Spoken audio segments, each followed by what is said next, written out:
How did we discover that there are such laws?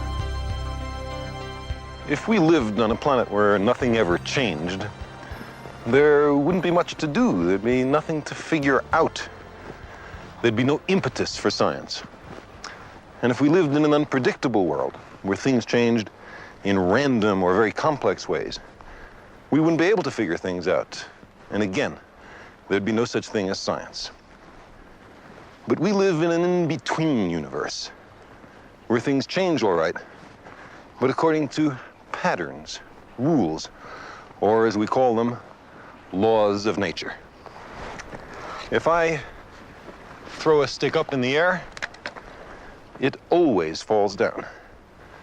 If the sun sets in the west, it always rises again the next morning in the east. And so it's possible to figure things out. We can do science, and with it, we can improve our lives. Human beings are good at understanding the world. We always have been. We were able to hunt game or build fires only because we had figured something out.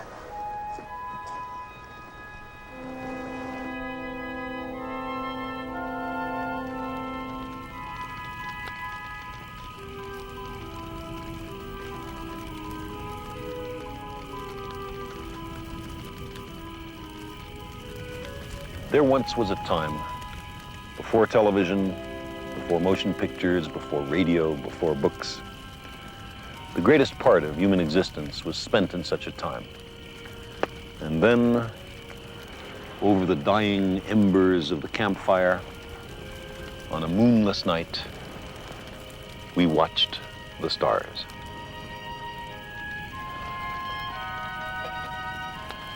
The night sky is interesting. There are patterns there. If you look closely, you can see pictures. One of the easiest constellations to recognize lies in the northern skies. In North America, it's called the Big Dipper. The French have a similar idea. They call it la casserole, the casserole.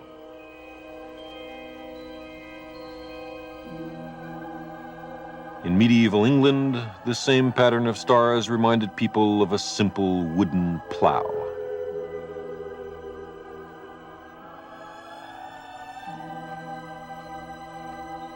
The ancient Chinese had a more sophisticated notion. To them, these stars carried the celestial bureaucrat on his rounds about the pole of the sky, seated on the clouds and accompanied by his eternally hopeful petitioners.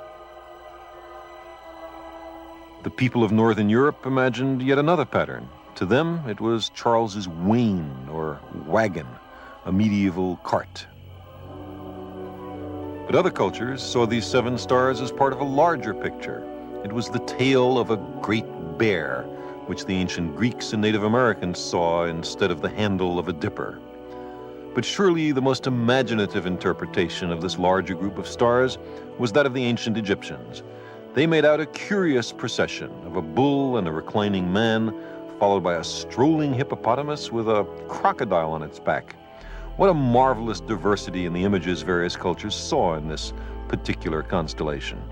But the same is true for all the other constellations. Some people think these things are really in the night sky, but we put these pictures there ourselves. We were hunter folk.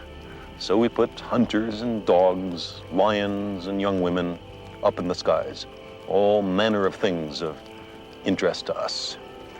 When 17th century European sailors first saw the southern skies, they put all sorts of things of 17th century interest up there, microscopes and telescopes, compasses and the sterns of ships. If the constellations had been named in the 20th century, I suppose we'd put their refrigerators and bicycles, rock stars, maybe even mushroom clouds. A new set of human hopes and fears placed among the stars. But there's more to the stars than just pictures. For example, stars always rise in the east and always set in the west. taking the whole night to cross the sky if they pass overhead.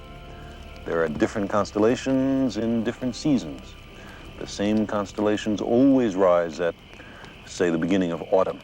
It never happens that a new constellation suddenly appears out of the east, one that you never saw before.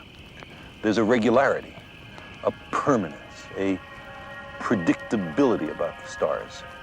In a way, they're almost comforting.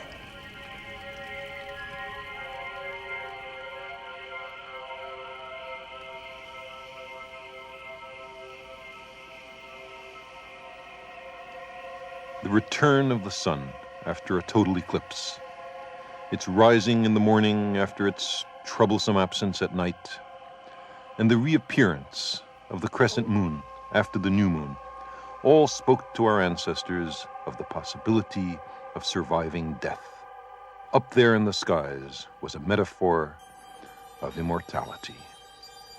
Almost 1,000 years ago in the American Southwest, the Anasazi people built a stone temple, an astronomical observatory to mark the longest day of the year.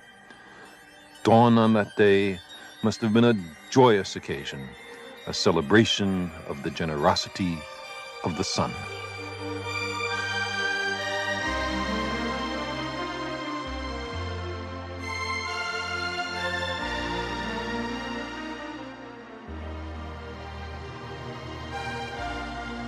They built this ceremonial calendar so that the sun's rays would penetrate a window and enter a particular niche on this day alone.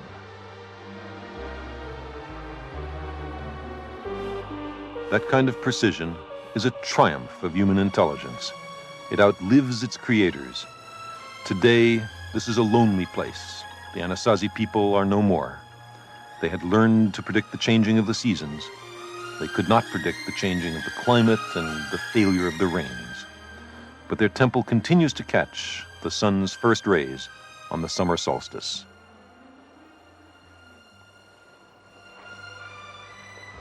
I imagine the Anasazi people gathered in these pews every June 21st, dressed with feathers and turquoise to celebrate the power of the sun. These upper niches, there are 28 of them, may represent the number of days for the moon to reappear in the same constellation. These people paid a lot of attention to the sun and the moon and the stars. And other devices based on somewhat similar designs can be found in Angkor Wat in Cambodia, Stonehenge in England, Abu Simbel in Egypt, Chichen Itza in Mexico, and in the Great Plains of North America. Now, why did people all over the world go to such great trouble to teach themselves astronomy? It was literally a matter of life and death to be able to predict the seasons. We hunted antelope or buffalo whose migrations ebbed and flowed with the seasons. Fruits and nuts were ready to be picked in some times and not in others.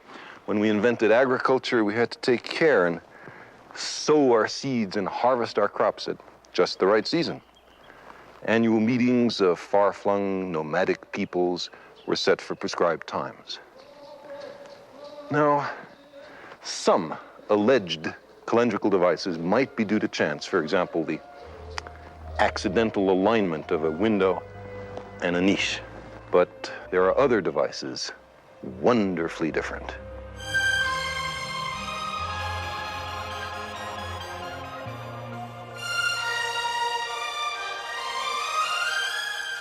Today, only the dry ruins of the great Anasazi cities have survived the ravages of time. Not far from these ancient cities, in an almost inaccessible location, there is another solstice marker, this one of singular and unmistakable purpose.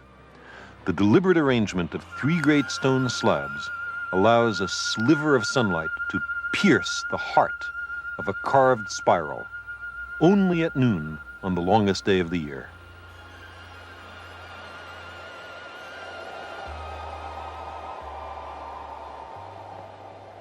The wind whips through the canyons here in the American Southwest, and there's no one to hear it but us.